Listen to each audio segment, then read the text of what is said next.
Ayrim gullar insonning ko'zlarini quvnatadi. Ayrim bog'lar esa qalbini. Guldasta oddiy ko'rsatuv emas, u tabiat bilan suhbatdir. Assalomu alaykum. Sizlar bilan men Ismoilbek Rustambekov. Bugun tabiatning sirli va ilhombaxsh sahifalarini birgalikda varaqlaymiz.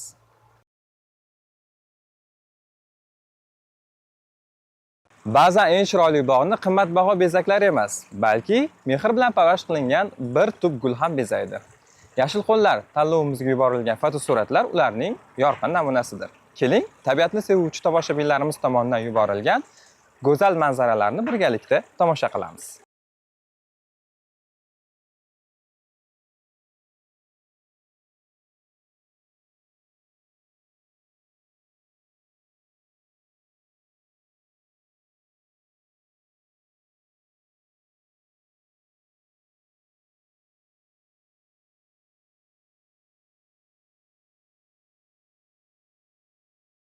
Ko'pchilik bog'bonlar hali hanuz eski an'analarga sodiq qolib, yoz mavsumida ko'chat ekish xato deb hisoblashadi. Aslida ham bu to'g'rimi? Aslida esa unaqa emas. Hozir 21-asrda yashayapmiz va 21-asr fan va texnologiyalar asri hisoblanadi. Yozda ham, qishda ham ko'chatlarni ekishingiz mumkin. Qanday qilib deysizmi? Unda bizani diqqat bilan kuzating, shu savolingizga javob topasiz.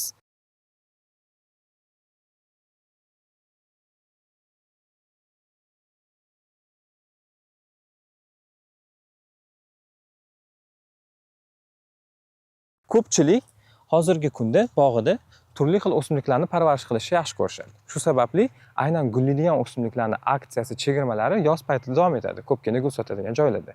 Shunaqangi mavsumda siz chiroyli gullarni tomosha qilib, lekin uni bog'ingizga eka olmasangiz, albatta alam qiladigan narsa. Siz yozda ham ko'chat ekishingiz mumkin, qachonki siz tanlayotgan ko'chatingiz mana shunaqangi maxsus tuvakda bo'ladigan bo'lsa. Xo'sh, qanday qilib? Agar siz yerdan kavlangan yokida maxsus kom holatida bo'ladigan o'simliklarni ekadigan bo'lsangiz, ularning ildiz tizimida juda ham ko'plab muammo bo'lishi mumkin. Lekin konteynerda saqlangan va konteynerda parvarish qilingan o'simliklarda unaqangi muammolar bo'lmaydi. Mana misol uchun oddiy kamera obyektivlar bilan yaqinlashib ko'radigan bo'lsak, mana shu o'simligimiz mana shunaqangi maxsus konteyner ichida turib, ildizlarini yig'ib olgan. Mana ildizlari juda ham chiroyli rivojlangan, hamma narsasi but holatda. Bu bo'lsa, yerga ekkandan keyin juda ham chiroyli ko'rkam bo'lib o'sishiga hissa qo'shadi. Va aynan mana shunaqangi konteynerda yetishtiriladigan o'simliklarni istalganini siz o'zingizni bog'ingizni istalgan joyga ekishingiz mumkin. Qachonki sizni bog'ingiz aynan shu o'simlik uchun qulay bo'ladigan makonni yarata olsa. Xo'sh, qo'limdagi Lagestriomi indica va ushbu o'simlik to'g'ridan-to'g'ri quyosh nurlarini yaxshi ko'radi va shunaqangi joylarda juda ham chiroyli bo'lib gullab yashnaydi. Va albatta buni chiroyli gullari hozirlar bilan ko'rganimizdek ildiz tizimiga bog'liq. Faqatgina gulli ko'chatlarni xarid qilayotganda ildiz tizimiga e'tibor berish kerak ekan desangiz adashasiz. Istalgan daraxtlar bo'ladimi, butalar bo'ladimi, gullar bo'ladimi, hammasini ildiz tizimi yaxshi rivojlangan bo'lsa, siz bemalol qishin yozin o'simligingizni ekib parvarish qilsangiz bo'ladi.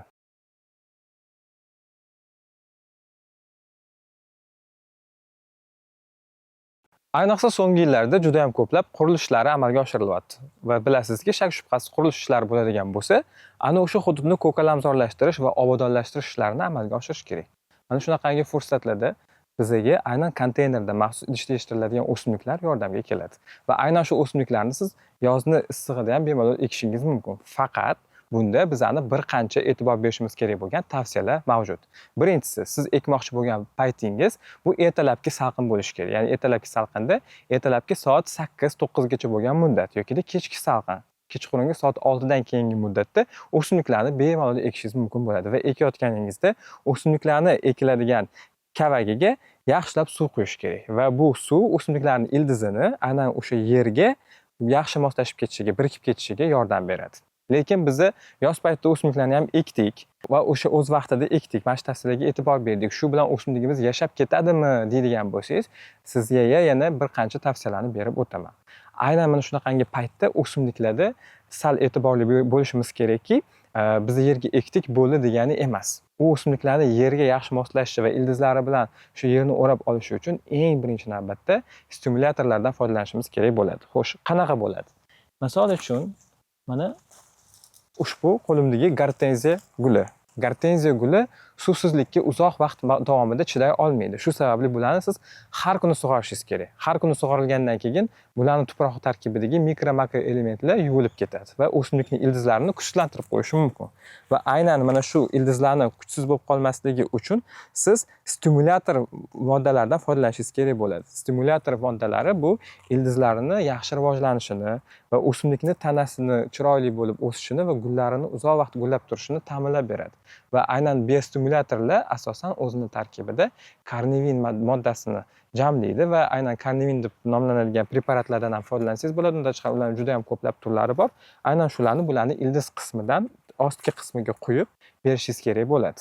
Ikkinchisi, o'simliklarimizni stimulyatsiya jarayonidan yaxshi o'tish boshlasa, ularni o'simliklarni ustidagi stress holatlari ham yuzaga kelishi mumkin. Ya'ni X-rayda sezsangiz bo'ladi. Mana misol uchun yonimdagi polyar ayig'i nomli, oq ayiq nomli gortenziyamizni o'zida hozir stressni boshdan kechiryapti. Qanaqa stress deydigan bo'lsangiz, ko'rib turganingizdek, buni barglarida kuyish holatlarini ko'rishingiz mumkin.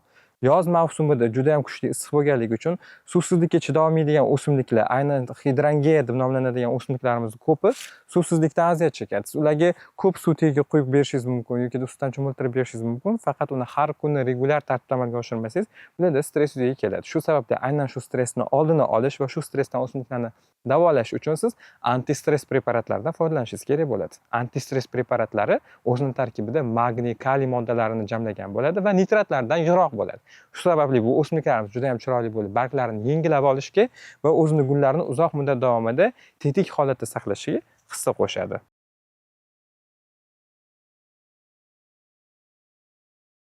Landschaft sektori sifatida meni amaliyotimda juda ham ko'plab hodisalar yuzaga keladi. Misol uchun, bir xil insonlar o'zini hovlisida yengil landschaft barpo qilganida shunaqa muammolar kelib chiqadi. Ya'ni hovlisi juda ham kichkina bo'ladi va har tarafi traversiya yoki beton mahsulotlaridan tayyorlangan bir unsurlarga ega bo'ladi. Bu bo'lsa hovlidagi issiqlik darajasini oshib ketishiga ta'sir qiladi va hovlini kichkinaligi, issiqlik darajasini juda ham ko'p bo'lib ketganligi sababli o'simliklarda juda ham ko'plab yaxshi rivojlanmaslik, stress holatlari yuzaga keladi. Aynan shu paytda siz dorilarni qo'llasangiz ham samara bermasligi mumkin. Bunaqa vaziyatda nima qilish mumkin deydigan bo'lsangiz, javobi mana shu yerda turibdi.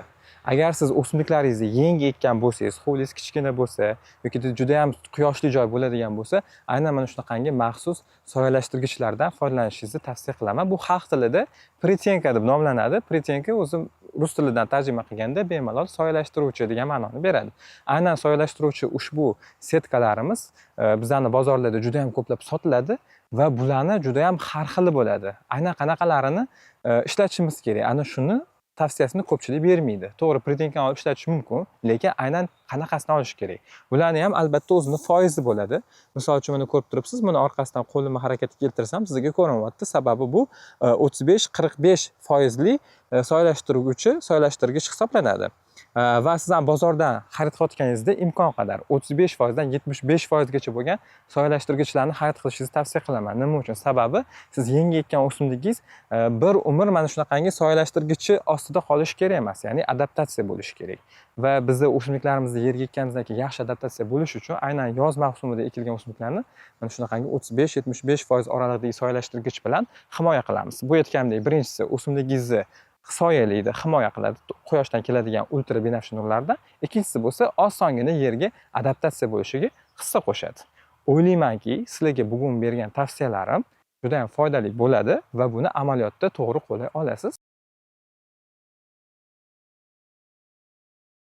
Aziz tomoshabinlar, dasturimiz davom etadi va fursatdan unumli foydalanib, sizga qiziqarli fakt aytib o'tmoqchiman. Meni atrofimda chiroyli bo'lib gullab turgan o'simlik nomi Magnolia grandiflora. Ko'pchilik o'ylaydiki, gulli o'simliklarni faqat asalarilar changlatadi deb. Aslida esa har doim ham unaqa emas. Sababi Magnolia grandiflorani faqatgina qora qo'ng'izlar changlatadi. Ha, to'g'ri eshitdingiz. Agar siz bog'ingizda magnolia ekkan bo'lsangiz va qora qo'ng'izlarga ko'zingiz tushgan bo'lsa, urrasi olib insektisitlardan foydalanishga tushib ketmang. Sababi sizni magnoliyangiz chiroyli gullash uchun aynan shu qo'ng'izlar kerak bo'ladi. Va u qo'ng'izlarni hech qanaqangi ziyoni yo'q. Agar siz hovlingizda magnoliya bo'ladigan bo'lsa, qo'ng'izlar boshqa gullaringizga qiyo ham boqmaydi. Dasturimiz esa davom etadi. Assalomu alaykum Gulshayda olari, sizlar bilan yana Mansurxon Yo'lchiboyev. Biz odatdagidek sukkulent gullar va kaktuslardan o'ziga xos kompozitsiyalar tayyorlash jarayonlarini sizlarga taqdim etishda yana bir bor ko'rishib turganimizdan behad xursandmiz. Bu galgi kompozitsiyalar tayyorlashda o'ziga xos uslubga murojaat qilishni lozim deb topdik. Ya'ni biroz kattaroq bo'lgan hajmdagi idishlarga kattaroq ko'rinishdagi kompozitsiyani tayyorlashga harakat qilamiz. Buning uchun bizga mana shunday turdagi tuvak kerak bo'ladi. Ya'ni buni ham o'zimiz, ya'ni silikon qoliplarga quyish orqali tayyorlaganmiz. Ya'ni oq sementdan tayyorlangan, asosi shunday. Yon devorlari va pastki qismida o'sha to'qilgan simlar ichiga tashlangan. Ya'ni uni mustahkamligini yana ham oshirish uchun va ustidan oq bo'yoq qilingan. O'ziga xos mana shunday uzorlari, ya'ni chiziqlari mavjud. Demak, mana shu idishimizga bugun kompozitsiya tayyorlaymiz. Pastki qismiga ozroq kokosli chipslardan solib oldik. Endi esa universal tuprog'imizdan solib olamiz. Juda ham to'ldirib yubormaymiz. Boisi sekin-astalik bilan gullarni joylab borish orqali tuproq massalarini ham tayyorlab boramiz. Demak, ayni paytda mana shunday ochilgan gullardan, ya'ni kalanxoy gullaridan foydalanib kompozitsiya tayyorlashga harakat qilamiz. Mana shu kalanxoy gullari ham aslini olganda sukkulentlar oilasiga kiradi. Albatta buni ko'pchilik eshitmagan yoki o'sha bilmasligi mumkin. Buni ma'lumot o'rnida aytib o'tamiz. Hozir biz ikki xil rangdan foydalanyapmiz, ya'ni och pushti va o'ziga xos qizg'ishroq rangdan. Ko'rinib turgandek, ularning tomirlari ham juda u qadar katta emas. Ya'ni bizning mana shu idishimizga mos. Ozgina yonboshroq holatda hozir ekyapmiz. Aynan o'rtasiga tushirmadik. Sababi bu tomoniga ozgina boshqacha yondashuvimiz bor. Xo'p, biz bu tomoniga nima qilmoqchimiz? Odatda ko'pchilik mana shunday o'tinlar yoki yog'och bo'laklari tashlab yuboriladi yoki o'choqqa, tandirga tashaladi. Bular yonib ketadi. Bizda esa bu tabiat tomonidan berilgan va yana biz tabiatdan olib go'zallik sifatida undan foydalanamiz. Holatini ko'ramiz, katta yoki kichikligini. Gullarimizga xalaqit bermaydigan shaklda va mana shunday yonbosh holatda joylab oldik. Pastki ochiq joylariga xarsang toshlarimizdan ham foydalanamiz, ya'ni ularni yaxshi ushlab qolish uchun tag qismlariga tuproqni yaxshilab bosib solib olamiz. Xo'p, bu yerlarga tushadigan gullarimizdan ham foydalanamiz.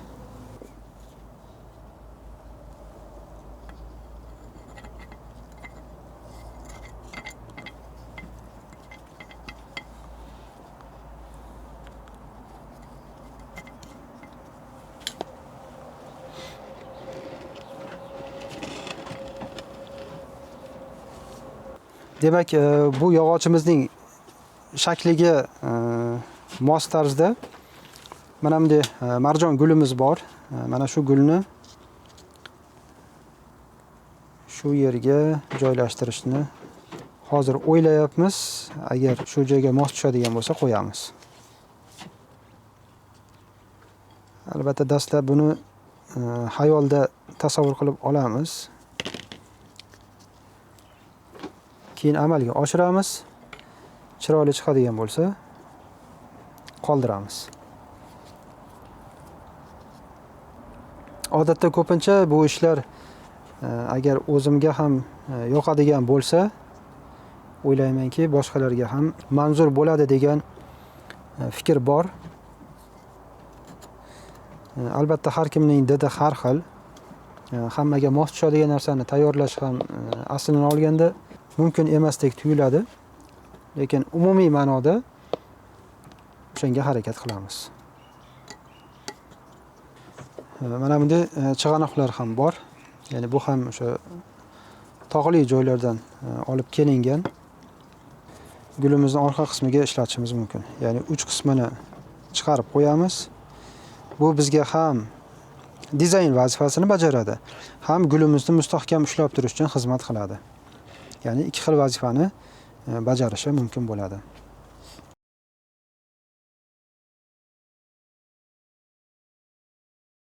Gullarimizni sekin-astalik bilan joylab chiqamiz. Ozgina yorqinroq rangga ega bo'lgan gullardan ham foydalanamiz. Ya'ni bular kompozitsiyaga kayfiyat beradi.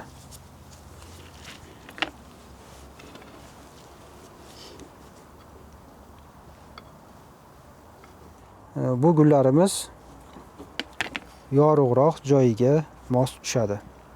Ya'ni xonaning o'sha yorug' joyiga. Umumiy holatdagi kompozitsiyamiz demak tayyor bo'ldi. Ortiqcha detallar ishlatmaymiz u qadar.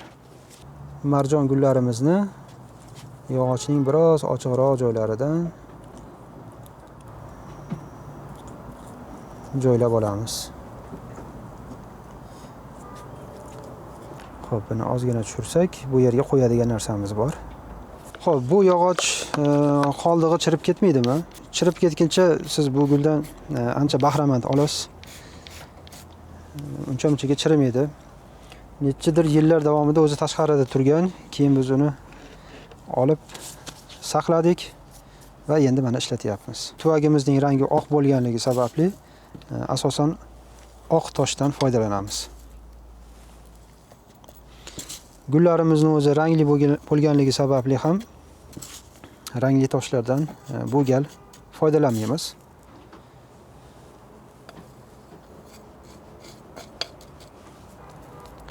Bu toshlar nima vazifani bajaradi? Shunday savollar bo'ladi. Asosan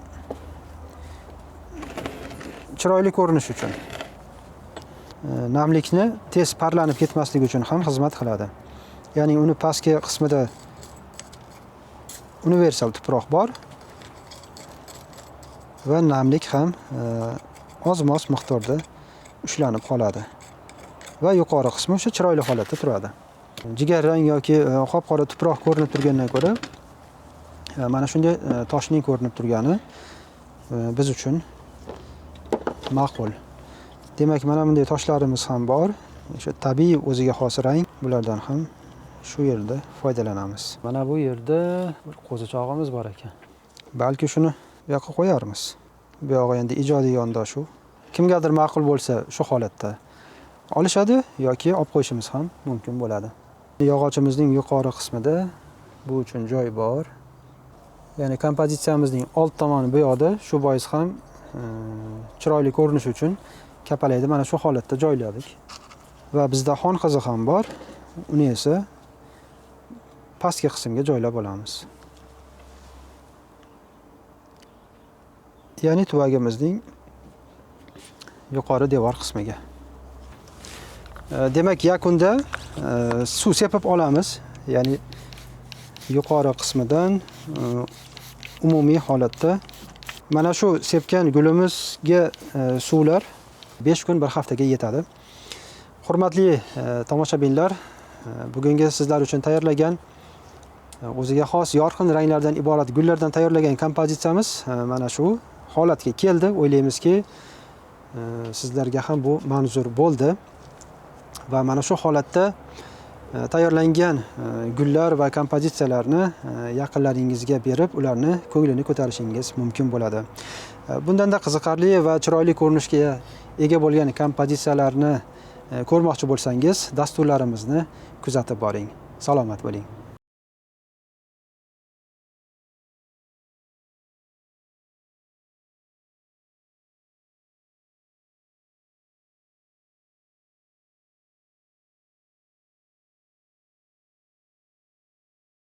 Aziz tomoshabinlar, guldastamizdan o'rin olgan so'nggi gul ham o'z ifodasini taratib ulgurdi. O'ylaymizki, bugungi lavhalarimiz va bugungi uchrashuvimiz sizning qalbingizga ilhom va bog'ingizga yangi g'oyalar bera oldi. Sizlar bilan nasib etsa keyingi ko'rsatuvlarda ko'rishguncha, xayr, salomat bo'ling.